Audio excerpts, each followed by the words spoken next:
నా సూర్యుడివి నా చంద్రుడివి నా దేవుడివి నువ్వే నా కన్నులకి నువ్వు వెన్నెలవి నా ఊపిరివి నువ్వే నువ్వే కదా నువ్వే కదా సితార నా కలకి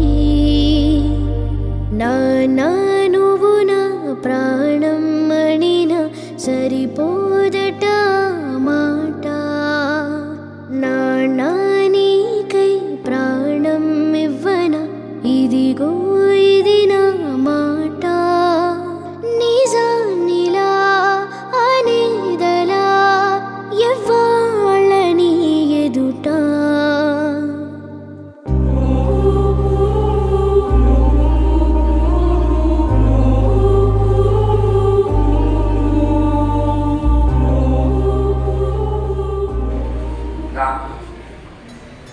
అన్నింటిలో సలహాలు ఇస్తూ మా అధికారులు నాకు చూసినంత నాకు తెలిసిన అధికారులు ఉన్నట్టు నన్ను చూసి నా దగ్గర ఉన్నటువంటి పిల్లల్ని ఆరోగ్యవంతులుగా చూసుకుంటూ తర్వాత పాఠశాలని అన్ని రకాలుగా తీర్చిదిద్ది స్కూల్ బిల్డింగ్ లేక పాకలో స్కూల్ పేరు పాకలో పనిచేస్తుంటే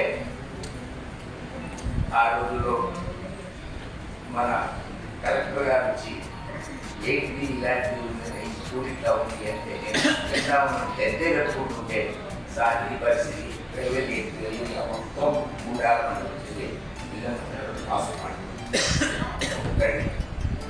250 మంది పిల్లలు అయితే అందులో వెంకటేశ్వర గారిని ఉన్నారు మా టూకి పనిచేస్తాను వాళ్ళు అట్లా వచ్చి చూసి ఏం ఈ పరిస్థితిని బట్టి పిల్లల్ని చూసుకుంటూ ఉంటే ఆకని మరి ఇమ్మీడియట్గా కలెక్టర్ గారు చేసి మా పిఓ ఆఫీసర్ గారు చేసి దీన్ని ఇమ్మీడియట్గా బిల్డింగ్ పెట్టిద్దామని కావాలి బిల్డింగ్ 250 ఇక్కడికి ఆ బిల్డింగ్ పెరుగుతుంది. ఆ తర్వాత నేను ఆ తీవ్రమైన ప్రయాణాన్ని కొనసాగిస్తే ఎక్కడికి పోయినా చివరి ఆటంకాలను అడ్డులే ఎక్కడ అక్కడి నుంచి కొద్దిగా ప్రమోషన్ ప్రమోషన్ తీసుకొని చిత్తూరులో 13 సంవత్సరాలు అక్కడ చూసి ఆ నుంచి నెక్స్ట్ ఆ ప్రయాణం ఇక్కడ జూరుపాడు అక్కడ 13 సంవత్సరాలు పూర్తి చేసుకొని నెక్స్ట్ ఈ 4 సంవత్సరాల క్రితం నేను సింగరేణి మండలానికి వచ్చాను. ఈ మండలంలో నాకు తెలిసిన వాళ్ళు చాలామంది ఉండి వాళ్ళ సహకారం తీసుకొని పాఠశాలను ఏ విధంగా నడిపియాలి పిల్లల బోధన వచ్చేసరికి పిల్లలు ఏ విధంగా నేను నిరాశపడలేదు ఇష్టంగా చూడలేదు. అందరినీ హ్యాపీగా చిన్న చిన్న పిల్లలు నాకు వచ్చేటప్పుడు 5 ఇయర్స్ నుంచి 11 ఇయర్స్ వరకే నా దగ్గర చిన్న పిల్లలు ప్రైమరీ స్కూల్లో వాళ్ళని చేసి వాళ్ళ మనసులు చేసుకున్న వాళ్ళ ప్రయోజనం చేశారు. ఇప్పటికీ నా దగ్గర చదివినటువంటి పిల్లలు ఇంజనీర్లు డాక్టర్లలో పోలీస్ డిపార్ట్మెంట్లలో తర్వాత ఎడ్యుకేషన్ డిపార్ట్మెంట్లో నాకంటే క్యాడర్ పోయి చదువుకొని ఉన్నారు. వాళ్ళందరి నన్ను చూస్తే సార్ అని చెప్పేసి అంటే హ్యాపీగా నాకు చెప్పేది. ఆ రోజు నుంచి నాకు ఇప్పటి వరకు 35 సంవత్సరాల నా సర్వీస్లో నా ఐటీడీఏ ఏమి ఇచ్చిందో ఆ ఇచ్చిన దాన్ని వాళ్ళందరినీ మన్ననలు పొందుకుంటూ నా ఆఫీసర్లందరికీ నా తోటి పనిచేసినటువంటి నాకు సహకారం చేయడం నా తోటిలో నేను ఎప్పుడైనా సరే 4 టీచర్లు నా దగ్గర ఉండాల్సింది. నేను 11 లక్షల్లో కూర్చున్నా కూడా నా దగ్గర 4 టీచర్లు ఎందుకంటే నా దగ్గర ఎక్కువ దగ్గర 150-200.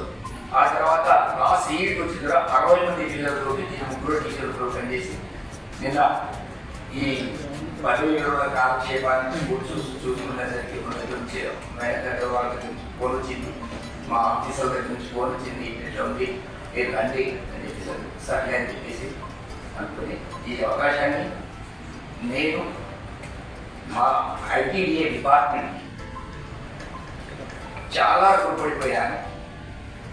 ఇంకేదో చేద్దాం నా వల్ల కావాలని పనిచేసుకుని కూడా నేను కొన్ని సందర్భాల్లో మా అధికారులని మెప్పించి కొన్ని పనులు చేయగలిగాడు. ఇంతవరకు నేను చేసిన ఎటువంటి ఆటంకాలు రాలేదు, ఎటువంటి ఇబ్బందులు పడలేదు. ఎక్కడ ఉన్నా కూడా ఫ్యామిలీతోనే ఉన్నాను, ఫ్యామిలీతోనే వచ్చేసాను. జస్ట్ ఇప్పుడు ఈ కార్యక్రమం వచ్చిన తర్వాత సిగరెట్ వచ్చిన తర్వాతనే నేను ఫ్యామిలీ కమ్మలో పెట్టాను. మిగతా టైంలో ఫ్యామిలీతో అదే స్కూల్, ఆ స్కూల్ ఏరియాలోనే నా పిల్లలందరినీ కూడా ఎడ్యుకేషన్, గవర్నమెంట్ ఎడ్యుకేషన్ చేయించాను. ఇక నా పాప బిఎస్సీ నర్సింగ్ చేసింది, ఎంఎస్సీ నర్సింగ్ చేసింది. మన ప్రైవేట్ డిపార్ట్మెంట్లో ఇది గురుకులంలో స్టాఫ్ నర్స్గా చేస్తుంది. పిల్లలు సెట్ కాలేదు, అయినా వాళ్ళని విరోసపరచలేదు. పెద్దబాబుకి షాప్ పెట్టించా, ఏది మన ఈ కార్ ఎల్ఐడిస్కి. తర్వాత ఫ్యాక్టరీస్ అన్నీ అక్కడే ఉంటాయి, కిరాయికి తీసుకొని పెట్టించిన ఆయన అదేవిధంగా తీసుకున్నట్టు. చిన్నబాబు మామూలు పెట్రోల్ పంపులోనే ఉన్నాడు, అయినా నా పిల్లలు నన్ను ఏంటి డాడీ ఏంటి మమ్మీ అని ఎప్పుడు అడగలేదు. నేను ఒక బంజారా కులానికి చెందినోని, ఇంటానికి తిండి లేని రోజులో వచ్చి ఈరోజు ఈ స్థాయిలో నేను ఇంతవరకు ఉన్నాను అంటే మా ఫ్యామిలీ, మా అన్నదమ్ముడు కానీ, ఆ తర్వాత నేను చేసుకున్నట్టు మా ఆయన ఇన్ని రకాలు నన్ను సహకరించి ఈ విధంగా ఈ స్థాయికి తెచ్చింది. తర్వాత మా డిపార్ట్మెంట్ చాలా చాలా నాకు సంతోషకరమైన వార్తలు చెప్పేది. ఆ వార్తలు విని మా వాళ్ళని మనసు తెలుసుకునేలాగా నేను ఇప్పటికీ మా టీవీ గారు నుంచి బయటపోయారు, మా సాగు గారు అందరి వాళ్ళ మనసుని తెలుసుకొని పనిచేశాను. కానీ ఇప్పుడు ఎవరితోటి ఎటువంటి మాట పడలేదు, ఎవరిని నేను ఉద్దేశించి మాట్లాడలేదు. ఈ విధంగా నేను అన్ని రకాల సహాయం, నేను ఆరోగ్యాలతో మంచిగానే ఉన్నాను, హ్యాపీగానే ఉన్నాను.